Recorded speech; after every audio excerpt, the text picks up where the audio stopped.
Warhammer 40k Darktide has been out for quite a while, and today I want to do a deep dive on the game as a whole. And with me today, I actually have a very well-known content creator within the space.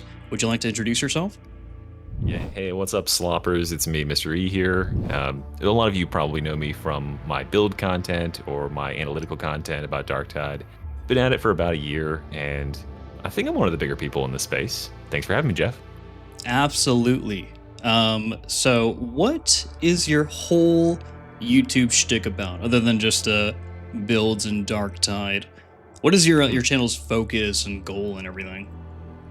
As far as a goal, that sort of like moves around from day to day. I kind of try to just speak about whatever I'm thinking at the moment. I mean, even just today, I played some games last night and I had a thought about how, playing with certain abilities is just not healthy for the game. So I made a whole 35-minute video of just me talking about that. So there's equal parts of this just like what I call Yaptide content, where I'm breaking down or discussing a topic at length with gameplay in the background and build guides and weapon breakdowns. So if you want to know more about the game and like how the mechanics work and stuff, it's a good channel for that. But it's also a really good channel if you just want to hear someone talk about the game you like, and that's what I use it as. It's just like my my personal diary.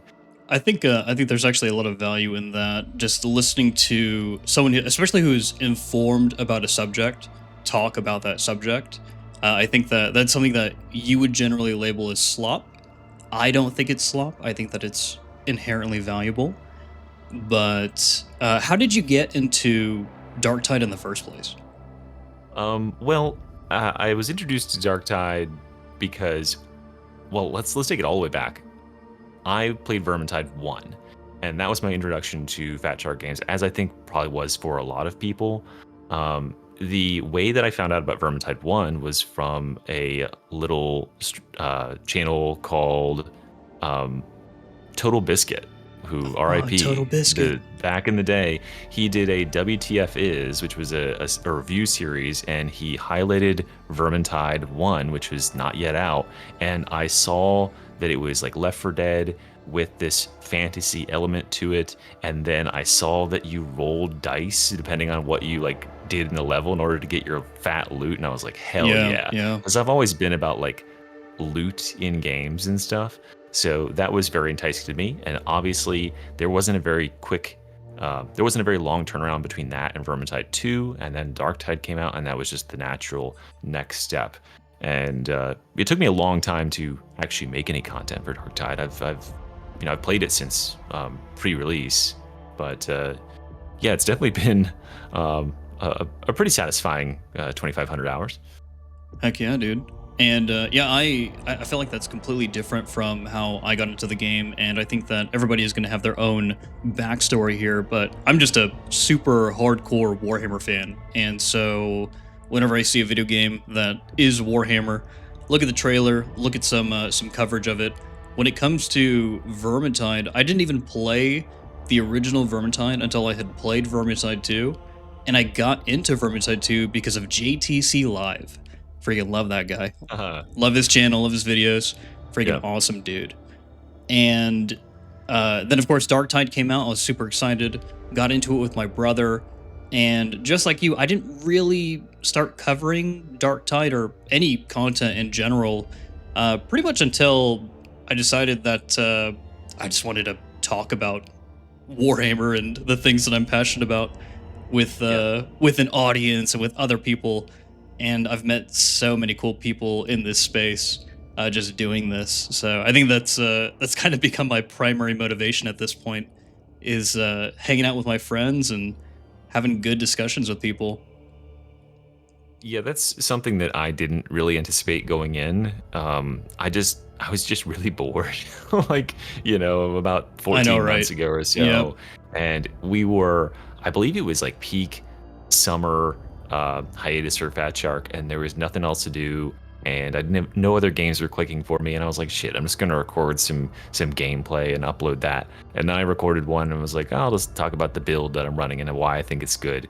And the first one that I had that actually kind of like did anything was I believe it was like a knife zealot or something like that. And looking back now, I am such a trash can at the game. Like I'm Oh still yeah. kind of a trash Oh can yeah, though. My dude. Yeah. haters are watching and they know I suck. How But many hours are you at now in Darktide? 2500. But Oh, like you most of that's easily got to more be than double mine. idling. So Yeah, no, most of that's idling in the Morning Star though, so we can't really we could count tell. that. Yeah, it's running around in circles on the frames, like in next to the fencing and stuff, in the Yep. Yep. Morning Yep. Star, Talking to the AFKing stream. overnight. Yeah, just talking to the Yep. stream, waiting for matches, all that good stuff. But that's important parts of the game too. Standing in the Psychanium, just standing in the Psychanium, looking at your inventory. That's the game too. It's not all about it's not all about micro and stuff. Yep. My favorite activity is to basically just stand by Hadron and fall asleep to her beautiful voice. But just so that people can get a perspective of how you think and give analysis on Darktide, what is your actual favorite video game? Is this like your favorite genre? God. You gave this to me ahead of time, not to spoil the format, but you you showed me this ahead of time, and I thought about it, and then I forgot to think about it. Oh So my my favorite god. video game of all time, I think I have to give that uh, that honorific to Minecraft. Probably this is not going to segue very well into talking what I'm talking about, but That's for whatever okay. reason, Minecraft like really captured my creative instinct. Like I like building stuff. I love exploring those like generated open worlds. I was always like a Lego kid as a child who would like make his own I was creations and too. things. Yep. So that really clicked for me. And I still remember like 2011 era playing the Minecraft beta and being like, "What the fuck? You can like break this tree and I can like put blocks in the tree." And then I learned about the crafting bench because no one knew what was going on back there. And it was like Yeah. Yeah. world changing, man. I would The get lost Mojang for like days. hours. Yeah. That was a very formative time. I was in college, but it was like That was a very. it was a very formative time. I was 18, but Oh my fucking gosh. revolutionary for my young brain. That's And that amazing. has no bearing on my Darktide stuff. Darktide is like, for what I think it's just because I was good at Vermintide and good at Vermintide 2, and I enjoy being good at Sure. Yeah. games. If there's a game I'm not competitive at, if it just doesn't click for me, I bounce off of them pretty hard. Like I've never Yeah. really gotten into Souls games because I'm pretty mid at them. I feel like if I put in the effort, I could probably be decent at them. But since I've got the basic skills and stuff, and it just comes naturally to me at Darktide, I was like, it just feels good to play. And players ask me all the time, like, how do you do this? How do you do that? And that's why I structure my content like I do, is because like uh, I find it interesting. I feel like if you can explain something to someone else, it can help you to understand it as well. So I try to structure my content around trying to teach people to be at least as good as I am, and then you can go to other people's content if you want to get much better than that. But yeah, that's sort of where where my grounding on my games is from. Favorite game, Minecraft, but that doesn't really have any bearing on my current content. No, Maybe in the that's future we'll completely do some fine. Minecraft streams. Maybe sometime somebody will be thinking about something while you are talking, and then they'll remember, oh yeah, this guy's favorite game is Minecraft. Like, ugh. But Yeah, I mean, yeah, just think about that. Whenever you think about leaving me a hate-filled comment, remember, Mhm, I'm just mhm. a little guy who likes Minecraft. He's Okay, just a Minecraft kid. just a little boy. Yeah, I'm But just it's funny innocent. that you bring up Souls games because my favorite video game of all time is actually Dark Souls, and Yes. I don't see Dark Souls as a game that is too difficult. I mostly like it for the setting, the entire design of the world, specifically being able to start your character out and kind of go any path that you want to go in the game or in the world. Very, very similar to Elden Ring as well. I just think that it is phenomenal RPG design, and it doesn't really have any bearing whatsoever on my content. I just so Yeah, happen to like, I guess, well, you like Warhammer and Warhammer RPGs. 40k as a franchise in general. I do. I do Yeah, like I think if RPGs. the crossover there is you like RPGs, and Me too. And then therefore, there's a lot of Warhammer content that is Oh yeah. RPG based. Oh yeah, dude. Like those fantasy, the more fleshed out a fantasy world, the more engaged you're going to be in it. That's the thing that I kind of feel like behind the ball on, and it's similar to what I was saying before, where if it's something that has like a really steep learning curve, I'll just bounce off of it. I am so far behind the ball on knowing anything about 40K in general that like people bring it up and my eyes just like glaze because I am purely like gameplay sided. Hmm. So my viewers like they'll come over to my stream and be like, "So what's your favorite Primark?" And I'm like, "Uh-huh." You're like, you know, yeah, listen, dude, I Primark. could name the talents in the RBD's tree from the top. Couldn't tell you. I could name one Primark probably. I think that's really good though, because you provide a fresh perspective on the game that is strictly reserved for the game. Yeah. You're not gonna be deceived with like rose tinted goggles based off of your nostalgia for Warhammer as a setting, right? Yeah, you Like won't you can catch any look builds on my channel that are like, okay, guys, today we're doing a lore faithful Hellbore lasgun shovel build. Like, no, we're, right. we're gonna play with stuff that's good and wins games. That's my fundamental function. That's what I want to provide to the community. I want you to come to my channel and learn something that you can take away and be better at the game you want to be better at. That's the function. Speaking of the game, now that we've gone through our 10-minute introduction and people kind of got a general idea of what we're all about, what do you think about the current state of Darktide? Where are we at right Well, now? I mean, if you want my real thoughts on that, you gotta subscribe to my channel and watch my hours and hours and hours of content talking about these issues. I recently did a stream with Reginald. If you are in the Darktide space, you probably have seen some content from Reginald before, and we talked about enemy and player balance.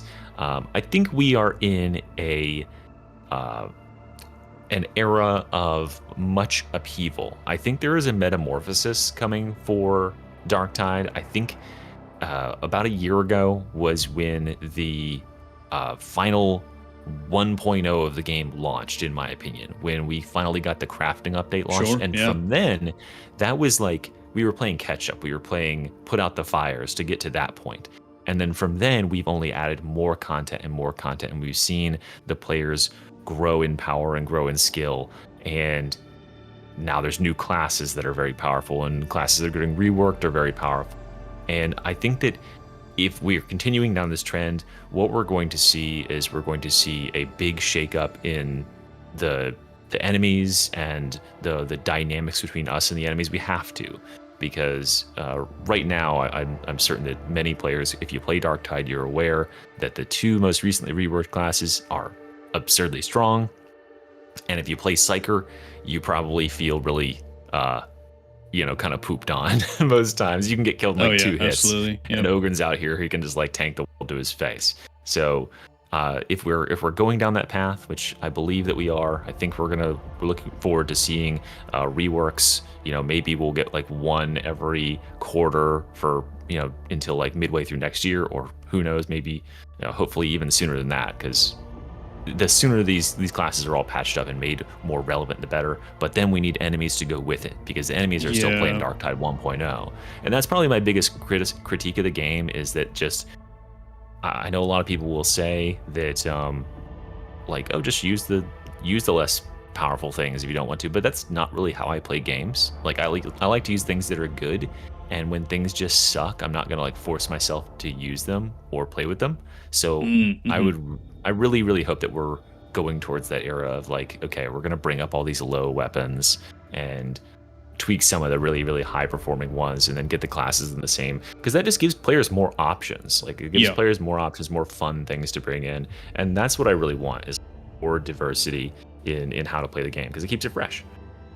That's actually one of the reasons why I really appreciate the development that's gone into Space Marine 2. The developers over there have basically taken like an entire year's worth of community feedback and completely overhauled the game's weapon system in the most recent patch. And it basically made everything viable for all that game's end game content. They're going to be releasing more endgame content. Basically, that game's going to get its entire own version of Arc Maelstroms with like Yeah. modifiers and increased difficulty and everything. And so we'll see if there are outliers or standout weapons in that activity. But for now, you could basically use anything and clear all content, which, you know, when you think about Havoc 40 and doing challenge runs that involve Havoc 40, you know, can you really bring like It's kind of a stark contrast, yeah. You can't yeah, bring a yeah. lot of stuff. Can you bring like And Alaskan that's in there and perform super well? Or like what are the restrictions? In my experience, basically, if you're not using a ranged weapon that has some sort of uncapped area of effect damage, you're not really going to have a good time. So, yeah. That's something that I was, talking to First Tour Guardsman about. That's my affiliate channel. Wait, no, what is he to me? He's my subsidiary. That's right. I'm, subsidiary, I'm his boss. yes. He's my subsidiary channel, and he's all plugged into that Space Marine 2 stuff. And he was telling me about builds at the end game, and I understand they're fundamentally different games to balance, but it is kind of like true that when you look at that game, like the highest level content, it's still really, really hard. You do have to like self-imposed challenges. Like he's good enough to the point where the highest level content is kind of a joke for him, Oh yeah, you can and solo it. he Yep. he does solos and duos into like really deep levels of siege. So there is somewhat of a meta that evolves at those really, really deep levels of difficulty, but there is Yep. something to be said for having like not the highest difficulty in the world. Like I think the fundamental thing that breaks Darktide and makes these balance issues all the more glaring is the Havoc system, which is unfortunate because I think Havoc is like probably the future of Darktide. I think that is going to be where where players who stick on the game end up, right? That's where you'll matriculate to if the game really sticks for you, and that's the ultimate players that will end up playing Darktide, years from now. So I'm gonna actually yeah, disagree there. I think that it's kind of a yes and no. I think that the majority of players who play Darktide are basically not tourists by any means, but they're probably a bit more casual. They might be like me in that they're basically playing the game to kind of live out some kind of Warhammer 40k fantasy or RP or something, and they're pretty much stomping by whenever there's a big update, which is why we always see a huge spike in player activity whenever a new update releases, which is pretty common for pretty much every game ever, every live service game especially. But I don't think that the majority of those players are even touching Havoc. I think that the fact that you have to queue up with your own pre-made group is actually a huge barrier of entry or barrier to entry for Havoc in general, and that if I could get my hands on the data, I would imagine that probably less than 20% of the active community is actually engaging in Havoc. That would be my guess, honestly. For yeah, for you no, and me, that's Havoc is kind of the future I because we need that agree. content. But I agree that like players are engaging in Havoc. What I was saying was ultimately when this game is like in its later years. Right now, the game is like fluctual, right? It's got players that come and they play like maybe they play on the weekends sometimes, or they check in just for every update. I sure, think that's sort yeah, of what they want. But the players, when you look at the graphs over time, and we've got my channel mascot Bernie in the background. He's going to visit me again, I think. So get ready for your hey, ears to get blown out. Um, Bogtown, let's go.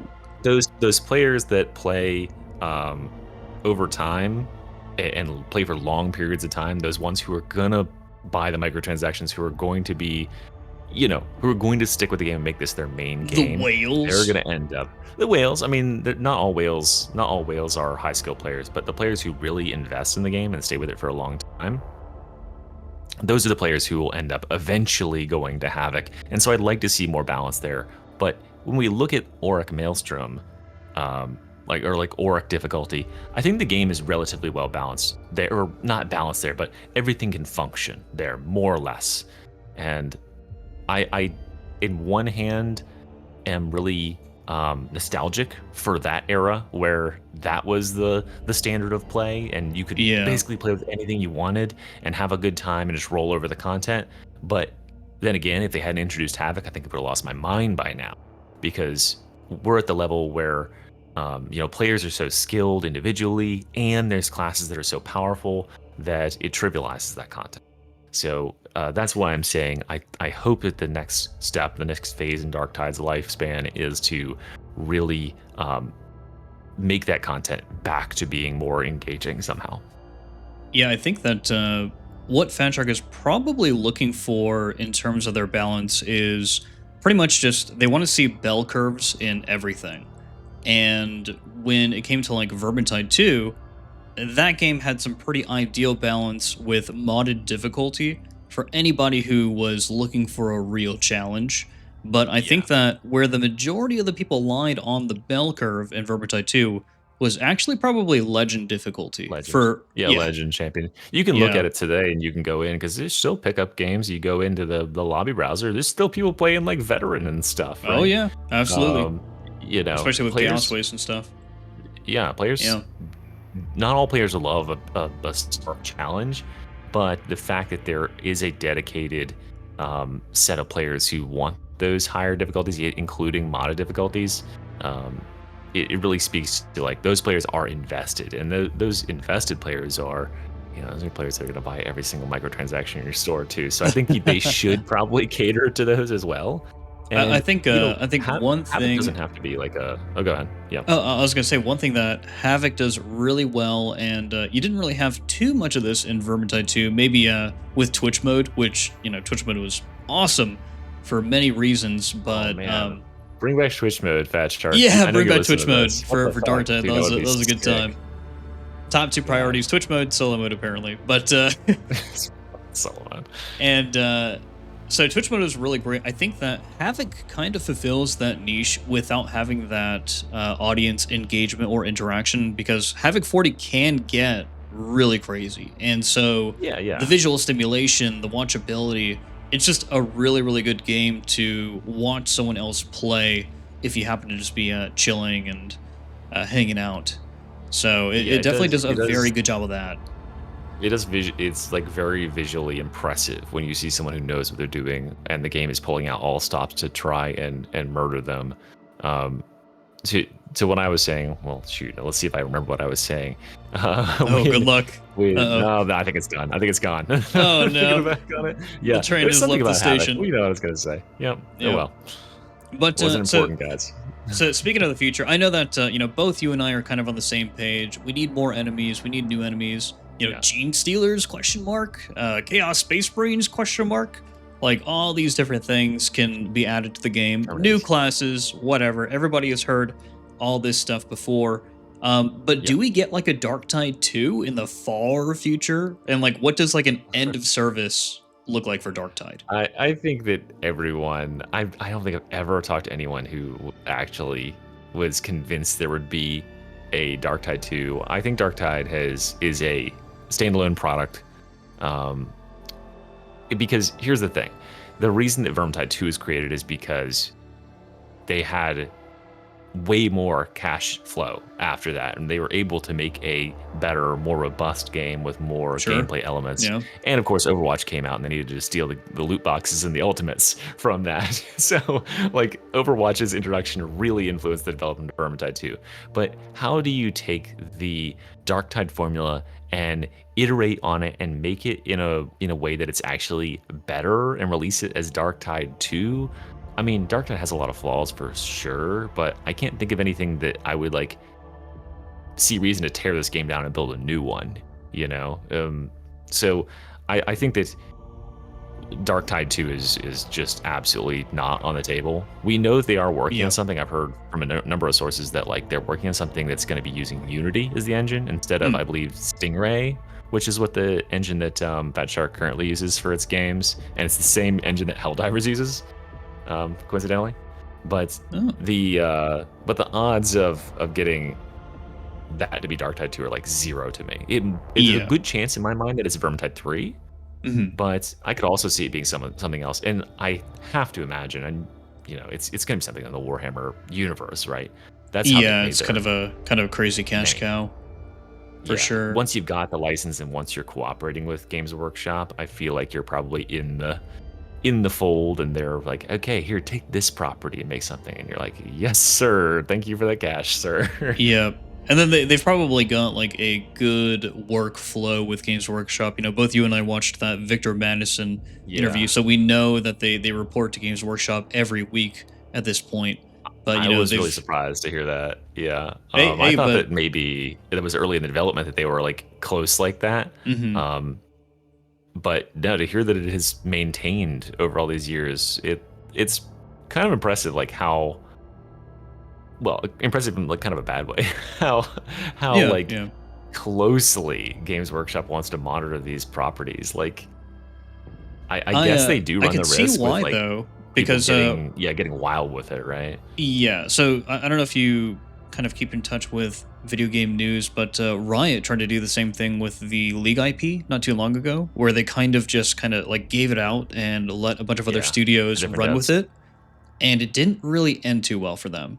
So I think now they're keeping a much more tighter Yeah, grip I on the mean, reins for I guess the that's League the of Legends IP, basically. probably the same thing with like comic book characters and stuff. Like you had to sign your life away to Mm-hmm. get like a licensing deal to get one of them to appear in something, because like, you know, there's canon around these things, and you can't write stuff into canon. Like it messes with everything else, and things have to be just so. And for, you know, GW, a lot of it comes down to like, okay, how can we make the most alluring possible video game product that can then in turn sell miniatures? And I think Darktide does a really good job of that, because damn, like their weapon realization is probably the best I've seen in any game, Oh for yeah, it's really Warhammer nice. stuff. Definitely way better than Mm-hmm. Space Marines. The weapons feel crazy in this game, and Space Marine, I'm like, this is the most boring range weapon I've ever shot. What is Mm-hmm. this? Mm-hmm. But I think that I tend to agree with you. I think that they are working on like a Vermintide 3, more so because I think Fat Track recognizes that their strengths lie in like their melee combat and their melee systems in general, Yeah, and bringing it into back that. to like fantasy or high fantasy, if that ends up being Age of Sigmar related or whatever, would be really really good for that game in general. But I don't think that Fat Shark is done with the 40k IP after that. I think that Darktide sticks around Yeah, and I that they don't think continue so to either. support it.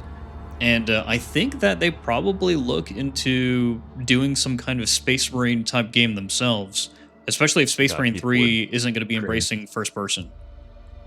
Right, yeah. If they could be the first person like horde shooter Space Marine game, that would be crazy for them. Like they would Yeah. rake in the bucks. Maybe Um, something to do with it, Death Watch or something, so that you could have I like think a huge enemy variety. yeah, I think the other reason why Vermintide 3 is likely for me, or just something back in that fantasy genre, I think that they probably want to return to the like specific main character cast. That was something that I know a ton of players really, really have always enjoyed and latched onto Vermintide for. Is like everybody knows who Marcus, Carillion, Barden, Salts, and Sienna are. Like you can just think of them off the top of your head. You know their personalities. You know the things they say and the way they interact with each other. And that is so like iconic of that game. And players are still quoting them, right? It's the way that people interact with this game, and they latch onto it. They form an association with these characters, and there's none of that in Darktide, which I think, you know, they had big ideas for that going in, that you would like make your own personalities, and I think they've attempted to make the personalities more fleshed out over time. But I couldn't tell you anything particularly pithy that anyone says, except for like maybe one or two psycher lines. And I don't know how the characters have relations to each other. And I think that's probably, from their perspective, a bit of a downgrade, uh, just in terms of like, you know, how much players interact with their characters. And because I, you know, you look at like a game like Deep Rock Galactic, right? You mentioned Deep Rock Galactic. Players are in the comments typing Yeah. Rock and Hmm. Stone, and we're going home. Like, yeah, mushroom, like all that shit. Like, there's tons of ways that people can meme on that stuff, and that was and memes and relating to characters is how like these games get spread.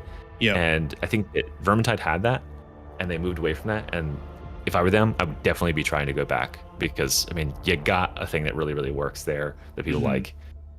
Yeah, keep in that vein.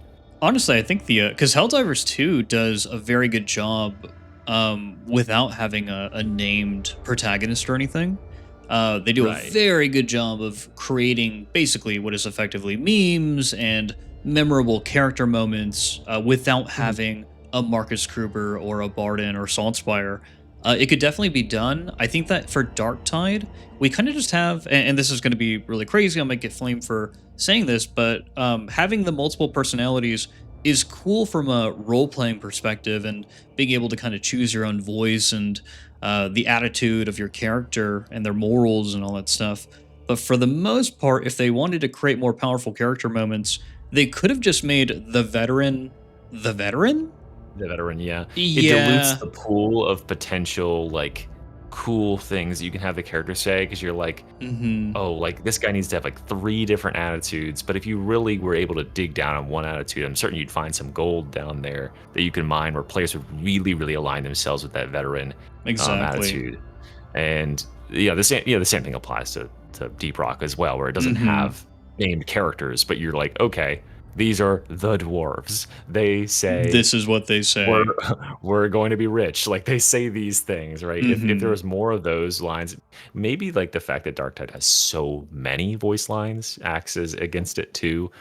It's I probably think very I immersive think for that might players, actually be the but case. Yeah. yeah, it's like you don't really get to, and you're also not really paying attention to them a lot of times. I mean, I'm not. It seems like they're very understated because there's just so much action generally in Darktide as opposed to Vermintide, where like the cast of characters Agreed. would be commenting on like where you're going through the level, and a lot more about walking through these scenic areas, and then you'd enter into a fight. Darktide is just like fighting, fighting, fighting like the whole way through. Not only that, but Like Darktide just simply yeah, has guns, and so you've got more, sound effects going noise. off Yeah, and noise just it's just everyone's constantly. just blasting. Yeah, whereas in Vermintide, it's more again just about the melee combat and everything. So, Yeah, but diving out of Darktide, I feel like we've kind of we've splash. covered it enough. We've That's all there you is to know say about Darktide, guys. If you want yeah, to talk that more that's about it, you it. can go to my channel, I guess. There's But no more. If you want to get more Darktide coverage, you gotta subscribe to Mister E. You gotta go to his channel, watch his streams, and interact with him there. Um, but YouTube wise, where do you think your channel is going to be in 5 years? Are you still going to be playing Fat Shark games 24/7? so, I mean, here's my hope. This would be like my pie in the sky vision for the channel. As I've already said, I don't have any particular allegiance to 40K properties or anything. My ideal future, my idealized future, would be that there are other 4-player co-op um, shooty combat with RPG elements. And Borderlands fits that. Borderlands 4 is about to come out at the time of the recording, and that's going to fit that category. We'll see if I can make that work at the channel. That would be ideal for me because I love making builds. I love creating fun little interactions between stuff, and then I love like the power Mm, fantasy of like flexing that on the enemies. I mean, some of my favorite things that I've ever done in my content on the channel are like making Ogrenheimer, like the just destroying quick play. You can't run you can't run into an Ogre in Havoc who's like it's like 50-50 they'll be playing this stupid fucking build that just blows everything up and trivializes half the game. And it's like well, you have to. that's You a have to good do it to moment him. for me. Yeah, you gotta put that out there. You gotta do it. But that's a good moment for me. I would love more moments like that. I would love to be able to like be a guy who does more builds, but I'm obviously also going to stay in the spot with Darktide and Fat Shark stuff because their core combat something is just something that clicks for me. The melee combat specifically is something that just really gives me the like I don't know, like dopamine. It's like a good dopamine rush, and it very very much clicks. So I'll be sticking around. Like you're not gonna have any shortage of slop news or anything. I'll diversify and add more content, but I'm not gonna remove content from Darktide ever. But that's the 5-year plan. It's either that or I just vanish off the into the wilderness with my Oh gosh. ill-gotten riches. Yeah, Darktide goes through a true end of service, and Mister E just disappears. just I He just doesn't cash end a out. service for his own life. Oh no. That's right. But I think that man, it would be really hard for me to leave this space. I talk trash about the Warhammer 40k community all the time, but it honestly has some of the best people that I've ever met too. Some of the most entertaining, some of the most unique characters, I guess. And it would be so hard for me to depart this entire scene, this whole space. Just meeting people like you, Joe Plays Games, First Horror Guardsman, Milk and Cookies, Total War, who I never thought I'd be talking to. Just all sorts of different people. Even Tanner. I mean, Tanner Lindbergh, like, man, Even love that Tanner, guy. guys. He's so gets, entertaining. Gets mentioned right at the end there. Sorry, Tanner. Absolutely. Okay. Yeah, I mean, there's good people in every space, right? You can find them, but yeah, we've kind of like whittled down the group of people, and I think that's something that we definitely, you, me, whoever else, like the new crop of people that have come to cover Darktide and stuff, like we're much more tight knit and like just nicer than the crew that was here before. I feel like there was like I don't know. I don't know if I'd say that. There was a void of community in the Darktide space when I first came into it. It was like Tanner and Reginald, as far as making big content, and but now I feel like there actually is a community that has a hunger for Darktide and is positive about it, which is great because, and I'm certain you can agree with this, there is a lot of negativity that like churns around in 40k spaces in general. Like, oh yeah, it's, for whatever reason, it tends to be a very toxic environment at times. So that's a personal goal of mine, and I think it is for you as well, to be like really generally unrelentingly positive, and at least like have something constructive to say at the end of the day, so that like your viewers stay positive as well, because you can cash out. Like, I've seen people do it before. You can Tanner cashes out on just like being like, this game fucking sucks. Like, oh yeah, that's one way to do it. But I want to be here because I like this game. And I'll like any game that I'm going to put on my channel. I like, and so I want to make content that appeals to people who like that as well. I don't want to shit on the games that I like. And so if you're seeing my content and you're like, oh my god, that guy took a dump all over this thing that I like in Darktide, just know that it comes from a place of love. I was about to say, I know that the content plan for me definitely looks like I'm going to be covering a lot of older Warhammer games and 40k games in the next year here, and there are a lot that a lot of people in my community really enjoy, but I do not, because I've played other games in those genres, and I just know that they're just not good games. Like, for example, Warhammer Chaos Bane. It's a RPG that should be terrible it is. it should be universally hated, but there are some people who cling to it. Like, I don't understand why. Like, yeah, people plug into games for one reason or another, and just and then they just can't leave it. I'm certain some people probably feel the same way about us in Darktide, where they're like, why the fuck would you play that game? It is so buggy, it's always crashing, they can't do updates or whatever. It's like, but it just clicks for me, right? It just scratches that itch that I've always wanted. And I've been saying the same thing about Space Marine too, although I'm getting back into it now, which is like, that game was dreadfully boring on launch. It was like, it was just like walk through level, block this, parry that, you're done. But they've improved on that formula, and it just has to click for you personally. Yeah, absolutely. Make it work. So, well, I think we just about covered everything, dude. Thank you so much for joining me on this little deep dive into Darktide and stroll through our content creation journey together. Yeah, man. And guys, if you haven't already, if you don't know him, go to Mr. E's channel, give him a sub, like every single one of his 500 million videos. And I don't do shorts. I'm not First Door Guardsman. Oh my gosh, that guy is insane. He is a machine. 5 videos a day, yeah. Yep.